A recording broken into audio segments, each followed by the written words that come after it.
रामनवमी, ईद और सरहुल के पर्व को मद्देनजर आज धनबाद के टाउन हॉल में जिला स्तरीय शांति समिति की बैठक डीसी माधवी मिश्रा की अध्यक्षता में संपन्न हुई। तीनों ही त्योहारों को शांतिपूर्वक सौहार्दपूर्ण माहौल में संपन्न कराने पर बैठक में जोर दिया गया। शांति समिति के सदस्यों ने अपने अपने क्षेत्र में सड़क मरम्मती, सड़क को अतिक्रमण से मुक्त करने, पेयजल की व्यवस्था, लाइट चालू करने, चेक पोस्ट बनाने सहित अन्य मामले उठाए। जिला प्रशासन ने समस्याओं और सुझावों को सुना और उसे अमल में लाने का भरोसा भी दिया है।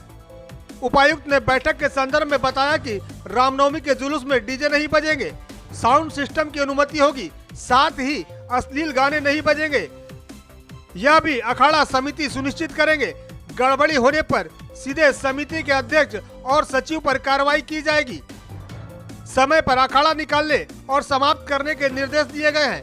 जिन अखाड़ा समितियों के पास लाइसेंस नहीं है वो अखाड़ा नहीं निकालेंगे। समितियों को यह भी निर्देश दिया जा चुका है कि गड़बड़ी की आशंका पर स्थानीय पुलिस को सूचित करेंगे। ईद की नमाज के समय पुलिस बल की प्रतिनियुक्ति रहेगी। उपायुक्त ने कहा कि त्योहार के मद्देनजर भी और गर्मी को देखते हुए विभागीय पदाधिकारियों के साथ बैठक की गई है।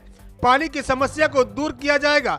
सिटी एसपी अजीत कुमार ने मीडिया के माध्यम से धनबाद की जनता से पर्व के दौरान किसी भी अफवाहों पर ध्यान न देने की अपील की है। उपायुक्त ने कहा कि सभी अखाड़ा दल संध्या 5 बजे से रात्रि 9 बजे तक जिला प्रशासन द्वारा निर्धारित रूट से जुलूस निकालेंगे।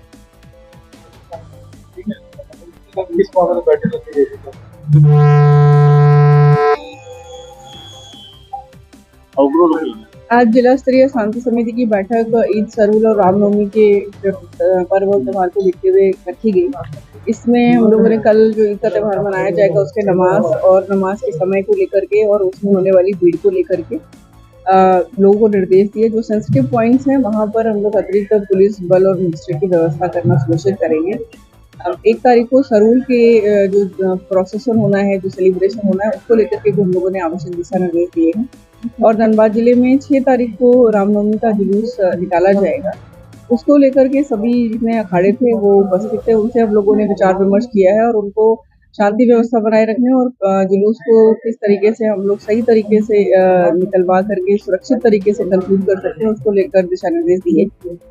उनकी तरफ से कुछ इश्यूज भी रेज किए गए हैं, उसको भी हम लोगों ने टेकअप किया है और उनका जो समस्याएं उन्होंने गिनाई हैं उसका भी उनको समाधान करेंगे। हम लोग पूरी उम्मीद करते हैं कि तीनों त्योहार धनबाद जिले में बहुत ही शांतिपूर्वक संपन्न हो सके।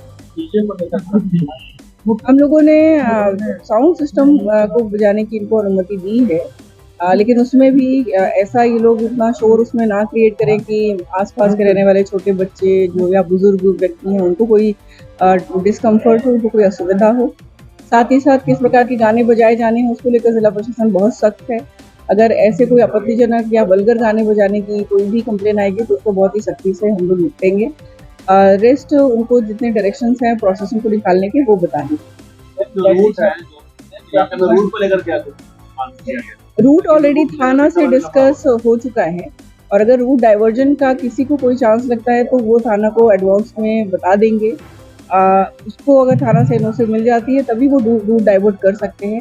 अभी क्योंकि सभी थानों में शांति समिति की ऑलमोस्ट मीटिंग हो चुकी है और सबको उनके रूट बताए जा चुके हैं। अपवाद स्वरूप अगर किसी को लास्ट मिनट में रूट चेंज करना है तो बिना थाना की पूर्व अनुमति के वो रूट चेंज नहीं करेंगे। जैसे भी अखाड़ा दल के लोग हैं जिनके पास लाइसेंस नहीं, वो लोग भी शामिल हो जाते हैं। जो गैर लाइसेंसधारी है उनको भी आज हम लोगों ने रिक्वेस्ट किया है कि आप लाइसेंस के लिए अप्लाई करिए। ड्यू वेरिफिकेशन के बाद पूरी प्रक्रिया शामिल करने के बाद यदि वो लाइसेंस के योग्य पाए जाते हैं तो उस पर हम लोग आगे कार्रवाई करेंगे। परंतु जो भी व्यक्ति लाइसेंसधारी नहीं है अगर उनके द्वारा लाइसेंस निकाला जाएगा तो उसमें बहुत ही गंभीर कार्रवाई की।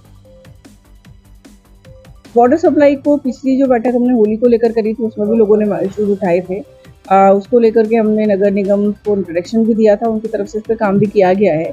बट अभी भी लग रहा है कि उसमें कुछ गैप है तो वो फिर हम लोग नगर निगम से कोऑर्डिनेट करके इंश्योर करेंगे, ना सिर्फ पर्व त्योहार के लिए बल्कि आगामी जो गर्मी का सीजन आ ही चुका है बल्कि उसको लेकर के भी हम लोग वाटर सप्लाई की प्रॉब्लम को सॉल्व करेंगे। कुछ घाटों को लेकर के हम लोग के पास रिप्रेजेंटेशन आया है और वो क्योंकि नगर निगम और माडा के क्षेत्र में है तो उनको निर्देशित कर दिया गया है उसकी साफ सफाई। ठीक है ना, की सुरक्षा को लेकर पुख्ता इंतजाम किए गए, पर्याप्त संख्या में पुलिस बल प्रतिनियुक्त किए जा रहे हैं। जो भी व्यक्ति किसी भी जुलूस को डिस्टर्ब कर सकते हैं, चाहे वो किसी वर्ग से हो, किसी संप्रदाय से हो, उनको डिटेन कर दिया जाएगा। शांति समिति में लोगों ने विश्वास जताया और मुझे भी पूर्ण भरोसा है कि बहुत अच्छे से लोग त्यौहार मनाएंगे, खुशी त्यौहार मनाएंगे और स्थिति शांतिपूर्ण बनी रहेगी। उस संबंध में निरोधात्मक कार्रवाई की जाए।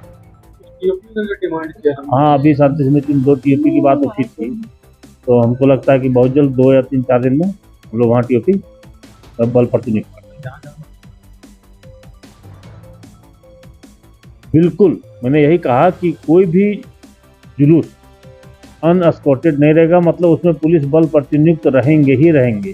संवेदनशील स्थानों पर टीम के रूप में बड़ी संख्या में पुलिस बल को प्रतिनियुक्त किया जाएगा, रखा जाएगा, ताकि हम विधि व्यवस्था को संधारित कर सकें। सोशल साइट वगैरह पर सोशल साइट पर सभी से मेरा एक अपील रहेगा कि अफवाह पे ना जाए। अफवाह पर घटनाएं कुछ होती है, हर मोबाइल पर या सोशल मीडिया पर घटनाएं कुछ और दिखाई जाती है, इसलिए किसी भी अगर साइट पे किसी भी सोशल साइट पर कोई भी सूचना प्राप्त होती है तो संबंधित थाना को इमीडिएट सूचित करें और ताकि स्थिति बिगड़ने से रोका जा सके, विधि व्यवस्था समस्या उत्पन्न ना हो। उन्होंने कहा कि सभी अखाड़ा दल अपने स्तर से पर्याप्त संख्या में कार्यकर्ताओं की तैनाती करेंगे।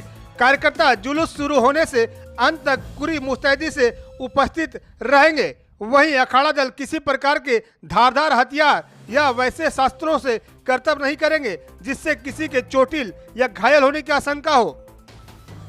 उपायुक्त ने कहा कि पूरे त्योहार के दौरान जिले में शराब बिक्री पर रोक रहेगी। अवैध शराब कारोबारी और शराब की जमाखोरी करने वालों पर जिला प्रशासन द्वारा कड़ी कार्रवाई की जाएगी। उपायुक्त ने त्योहार की अग्रिम शुभकामनाएं देते हुए हर्षोल्लास, सौहार्दपूर्ण एवं शांतिपूर्ण तरीके से त्योहार मनाने का सभी से अनुरोध किया है। V7 न्यूज भारत के लिए धनबाद से विनोद राज की रिपोर्ट।